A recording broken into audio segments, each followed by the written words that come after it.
Welcome to Slow and Steady, the podcast where you get to follow along as we build products in public. Each week, we'll give you an honest peek into our lives as we share our struggles, our wins, and everything in between. I'm Benedikt, and I'm feeling busy. And I'm Benedicte. Today is May 23rd. This is episode number 181, and I am feeling busy. Busy bees, both of us. Yeah, sounds like it. Where are you? This is not your usual recording setup. What's going on? I am on the floor at the Nidelven Scandic Hotel in my university town, Trondheim. And I had to be on the floor because I needed some electricity. So classic conference setup. There's this beautiful couch right in front of me, but my cord or my electrical cord cable didn't last all the way over to the couch. So I'm on the floor, but kind of I don't know. I've always been the kind of person who just sits on floors anyways, so it's fine. And hopefully this will not turn into a crowded space like at 4:15. We'll never know. Because yesterday when I was flying up here, I had my Outseta meeting. So we have a weekly hands-on at 7 p.m. my time, which is fine. At home, I just make it work. But I was traveling and I just landed in Trondheim. So I found this really quiet spot in the airport. And then I think at 7:15, it became the busiest spot in the airport because a new plane arrived and I was sitting by their baggage claim while the baggage claim that was busy when I arrived was then empty. So that was kind of fun. So I had to be good with the muting. But suddenly I was sitting in this super crowded part of the airport having my weekly hands-on. But that's what happens when you have, when you work across time zones. And if it was during the day, it would be less things happening. But I've done the weekly hands-on at a meetup once and now at an airport. So we'll see how this continues. Yeah. Yeah. What are you doing at your old university? Oh, well, not the university, the hotel in the university town. Well, I've been weighing in. I've been able to just have opinions and talk all day. It's been a perfect day for somebody like me. And no, so the purpose of this trip is that I was invited to be an external reviewer, I guess, of the Master in IT program. So it's not exactly what I did because I did a 5-year program where you have to do a 5-year program, but it's kind of the sister education where you can do a 3+2 master. So we were just giving input on what kind of how it looks like in the industry, what things we think will be of interest to kind of include in those 2 years in the future, and how it looks like for the people, or how we think it's going to look like for the people, I guess, then graduating in 26, 27, because we're doing this review now and then it will be in effect by 24. And then they go 2 or 3, or they'll have 2 years of their masters and then they're going to get into the industry. So we talked a lot about AI and security and privacy, and also just we ended up at the end of the day that there might be a little bit of a digital backlash, that people will lose a little bit of trust in the digital communication, because there have been cases now where people think they're being called by their parent, but it's an AI voice. And up until this point, we've kind of had trust that we can pick up what is fake communication and what is real communication.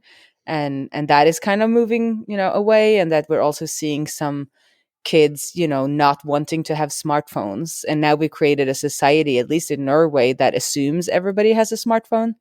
And so we were talking that's where we kind of ended, but we were more practical in the earlier day, in the earlier parts of the day. Nice. But yeah. Yeah, interesting challenges coming up. Oh, absolutely. And also I throw no code and low code in there, because I do think in a way that we've seen a surge of different educations that will make you a coder. But with AI and no code and low code, we might have less use for coders and more use again for software engineers that can work on top of all of the building blocks and figure out what are we making, why should we make it, should we make it in the first place. Oh, And that's a good how question. should yeah, like, do we really want to digitalize everything? Isn't it kind of, it's more efficient to check out yourself. But if that's your only social interaction that day, even though if you don't want to, that might be the thing keeping you sane, right? So, Hmm. those kinds of implications. Um, but so I think in a way, like this master program and like that approach to what we do can be more relevant again when we kind of have all the building blocks. Like it's not so much about writing the code and more about all of the other stuff that you and other indie hackers have experienced, that software is a lot more than the code you write. Oh, for sure, yeah. And Yeah. probably there should be Just an ethics class in every computer science curriculum these days. yes, absolutely. So I think there already is, but we were talking about how there's like a database foundational course which doesn't teach you how to make a database or build a date like create the database technology. It teaches you how to use a database. And we were talking about there should be a similar thing for AI where it's like, okay, a foundational course on how do you use it, what are the implications, and that doesn't, because all of the AI courses they have now is kind of based on you wanting to make machine learning, which Hmm. is very few of us are going to do that. Some of us are going to do that, and like there are courses for that, but more of us should be aware of, what is it good for? What can it be used to? What can it not be used for? And a little like peek behind the curtain, but just enough to kind of understand it more than wanting to make, because making it is much more math and statistics than anything else. So yeah, we had some interesting discussions, and it's fun getting paid to just mean or like have opinions for a whole day and not having Yeah. to do anything. Like they're going to implement it, I'm not going to implement any of my opinions. A consultant stream, right? Just be there, Yes. sound wise, sound like a smart ass, and then walk away Yeah. and let them deal with it. But since we were talking about me being my university town, I thought I was in a time warp yesterday because I took one of these scooters to just like give me a tour of the town and to see what had changed, and not much has changed. Like a lot of the same restaurants I went to, the same cafes were here, and then I ended up at like the main building of the school that looked exactly the same, of course, and there was an ad or little like cube, an ad for the festival that is held by the students every other year, a music festival or arts festival, or what, like there's music and theater and that kind of stuff, cultural festival. Hmm. And it read 50 Cent, 5th of October, and no like year. And I was like, I'm pretty sure I went to this festival the year I started and I saw 50 Cent. And I was like, what is up? Like, I'm in this town, nothing has changed. Like, I'm old, I'm on a scooter. But other than that, it's like, am I back in 2003? What's happening to me? So I had to go, and I was like, did they lose it? Like, is it a thing? Like, is it a performance? Like, what's happening? But it turns out he's coming back for this festival, the fall 2023, 20 years after he was here the last time. So Crazy. so that would kind of, yeah, I was just like, what's happening to me? I'm stuck in a time loop. I'm starting And then from all of scratch. this and then all of this made me realize I started studying 20 years ago. And Yeah. let's not talk about where that led me. So over to you. Why are you feeling busy? I'm feeling busy because I'm finally working on my talk for the conference next week. Um, and yeah, that's my main priority for this week. I realized that I'm very much out of like the preparing talks and just writing muscle is very much degraded these days. So it takes me a lot of time to get big into it. But I think I've got the content figured out for the most part. I have an outline, a basic structure of the talk. I know what I want to cover. And now it's mostly coming up with like the examples and illustrations to explain some of the concepts. And boy, this is hard. Like it's really hard to illustrate that stuff, and then also to just like, I mean, it's too much code to show everything, and then just like pick the stuff that's relevant and then dump it down a little bit to make it fit on a slide, and all of that. That's more work than I remembered it being. So yeah, that's my main priority for this week. Hopefully I've got something done by tomorrow, and then they can keep the rest of like spend the rest of the week tweaking and practicing, and then yeah, hopefully it will be a good talk next week. And I'm looking forward to seeing it because we're actually attending.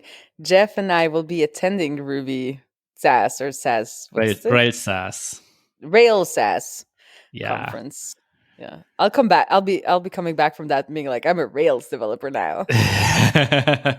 Yeah, we see. I mean, not sure what the other talks will be about, but my talk will be fairly technical. So yeah, hopefully you learn some Ruby in the process. Well, probably not, but I've been seeing all of these JavaScript tech content creators now do like a look at PHP. That's kind of cool. Like, especially the Laravel framework. I've seen a lot of videos and content popping up where it's like, oh, maybe there's, something interesting here with not just using JavaScript and just being on the client and all of that. So maybe I'll be the one doing that on Rails then, being like, hey, yeah, maybe. What about Bullet Train? Like, wow, because those are the people they're making the conference, right? It's like a SaaS in a box kind of thing. Anyway, back to you. Yeah. That's basically their thing, and I guess like they do the conference to like promote building SaaS applications in Rails, and then of course preferably using their tool set or like their boilerplate, or I'm not sure what you call it. But yeah, hope like my talk isn't really focused on that specifically, but hopefully like some of the tactics and some of the ideas will be helpful to everyone. So yeah, other than that, last week was pretty busy as well. Not sure if I mentioned it, but over the last couple of weeks, we've been running into some memory issues here and there. And actually had some downtime last week because of memory issues. Like it wasn't a lot, but like 20 minutes or so until I noticed what was going on and stuff like that. So yeah, I've been hunting memory leaks and didn't find any. But what we discovered was that at least one of our customers were sending insanely large payloads with their events when they send over stuff.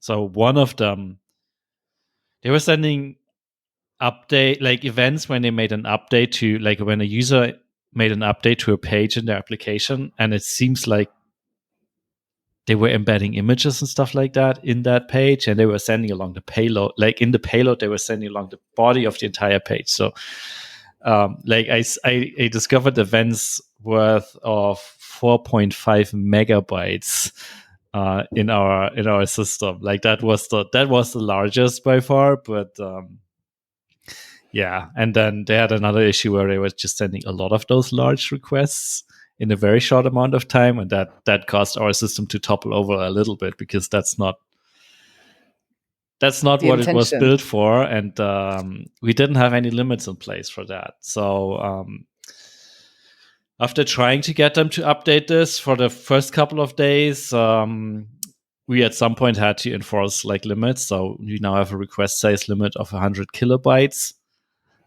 in place. So everything larger than that would just be rejected at the API level.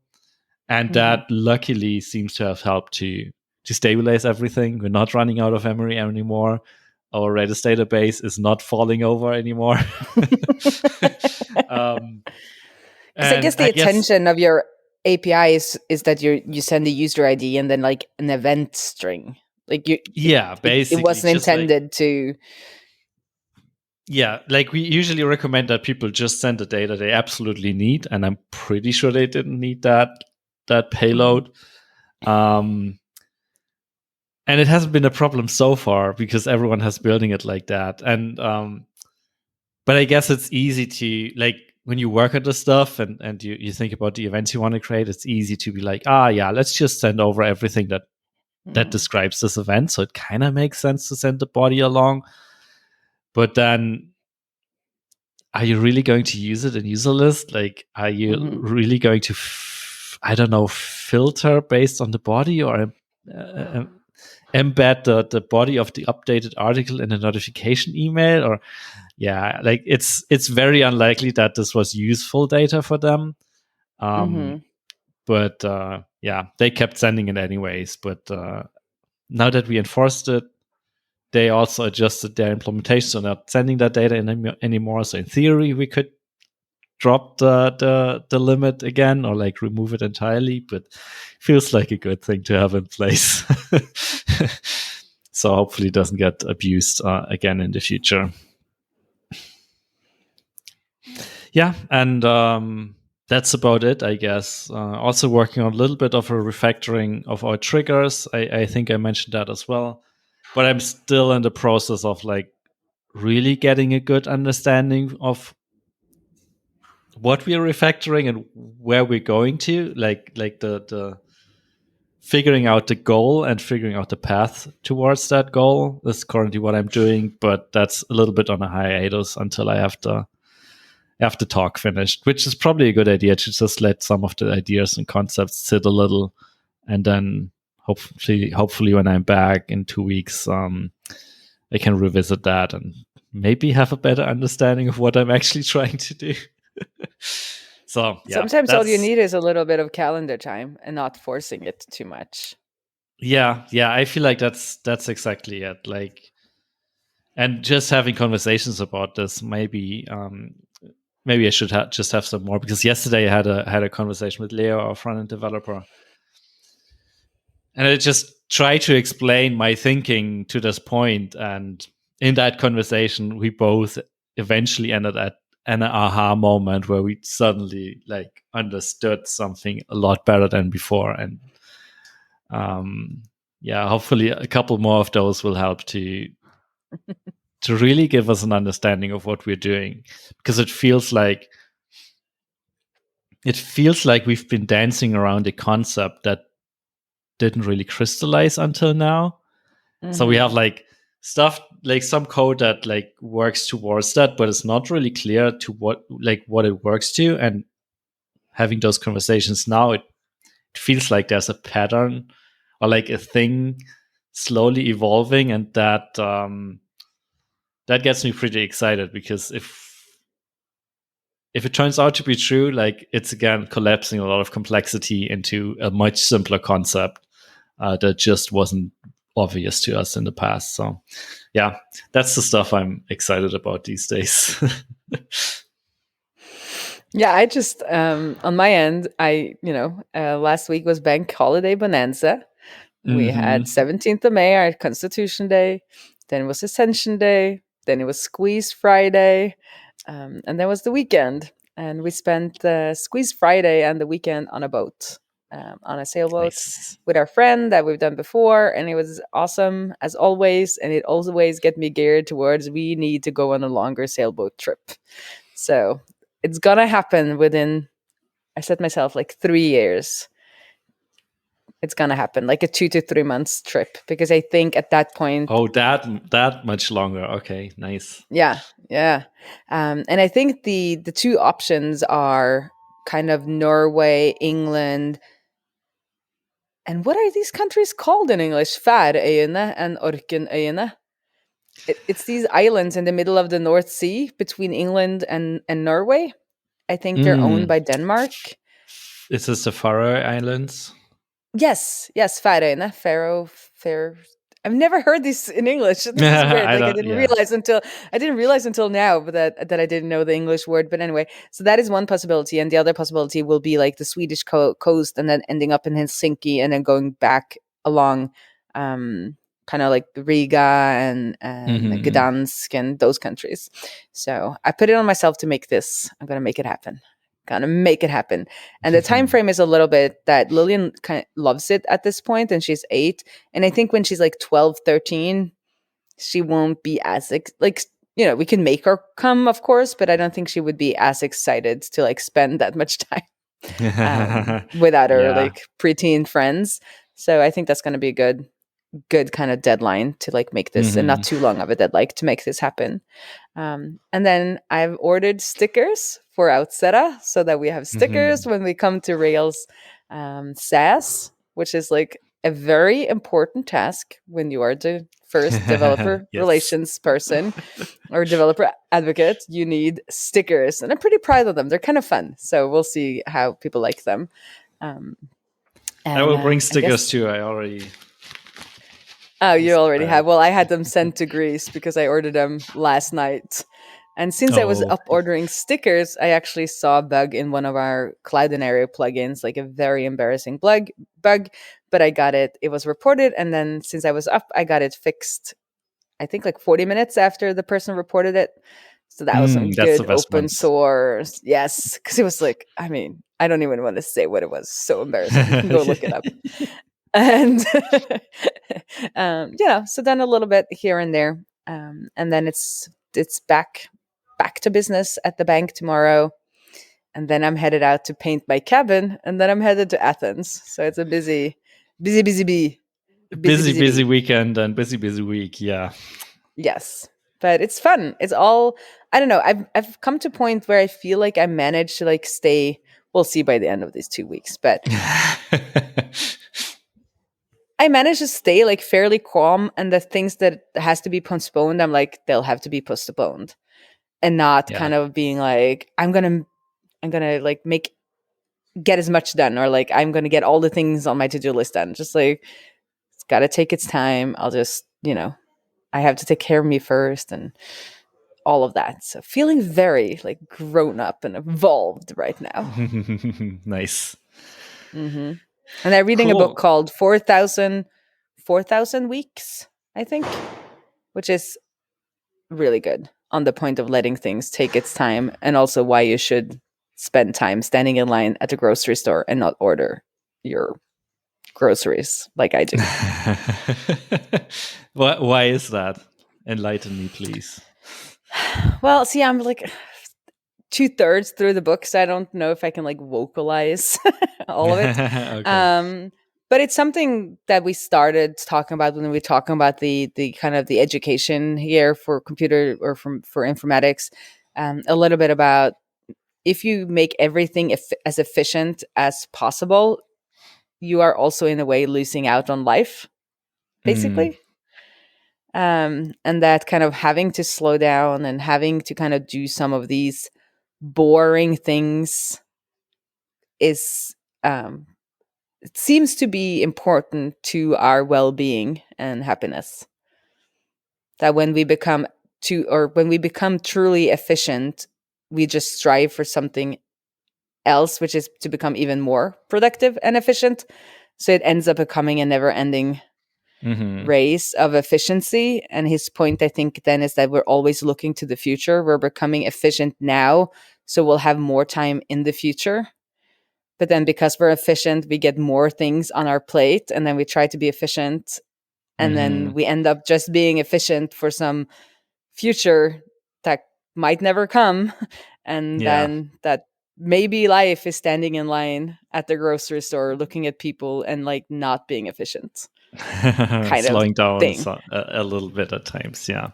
Yes. I So mean, I thought that was, I don't know, he puts in a way that I haven't really read before. He's like an ex-productivity guru that kind of had mhm. some epiphanies, and he references philosophers but also research. And yeah, I think a lot of our listeners could benefit from reading this book. Mhm.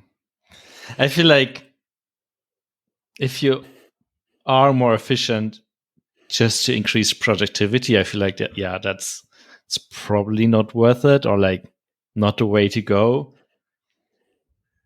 But I guess like if you're more efficient to optimize for more like free time, or like more leisure time, or like more family time, or whatever, that's something else. It's just my gut feeling. But Yeah. Well, yeah, he's got some, I don't know if I'm eloquent enough or like understood it enough, but there are some good points in there, and how that, because then you're talking about efficient use of leisure time. suddenly also? Like, what about Well, time where you're just being and not, I mean, do you yeah. mean the time where I'm on my couch in front of my TV, just watching something meaningless on the telly? Well, then That's you're not watching really something. efficiency. No. So so no. He doesn't want you to spend more time on that. But maybe instead of doing that, have little blips throughout your day where you stand in line, or you just take a break without any input, or you Mm, spend longer making your food, and you kind of enjoy it while you're making it, instead of thinking like, oh, how's a more efficient way of like making this food so that I can have more free And it's the classic yeah. fisherman story where, like, you know the fisherman story, right? But it's very cliche. Do you know what I'm talking about? Teach a man to fish and he will be fed for the No, rest of his no. life. This one? Yeah, no, Oh, it's okay. no, it's like, it's this Mexican fisherman, and then he's like, he spends a couple of hours every day fishing, and then he spends the rest of the day hanging with his friends and kind of enjoying life. And then an American businessman who's on vacation is like, oh, you should work more and then invest in a bigger boat, because then you can have a bigger float, and you can, Hmm. just like create a corporation and you can get a lot of money. And the fisherman is like, to do what?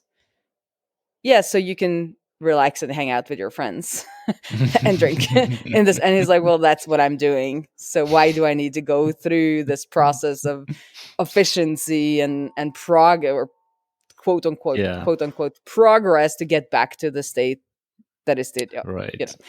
yeah. And that's, I've heard this story many times, and that's very like a simplified version, but this book kind of goes into more, yeah, goes more into depth around that. Hmm. Yeah.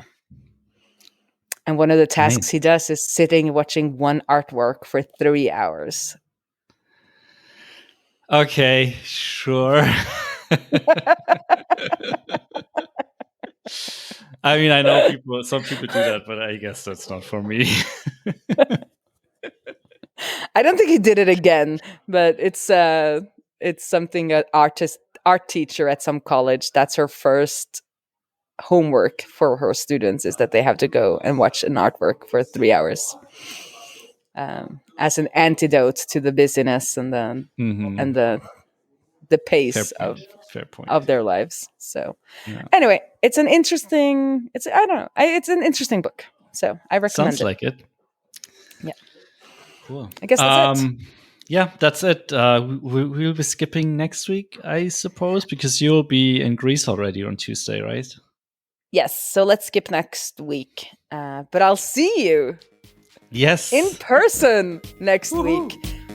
And maybe you who are listening, maybe you'll be at Rails SaaS. In case if you are, let us know. Yes, And let us know. if not, we'll see you around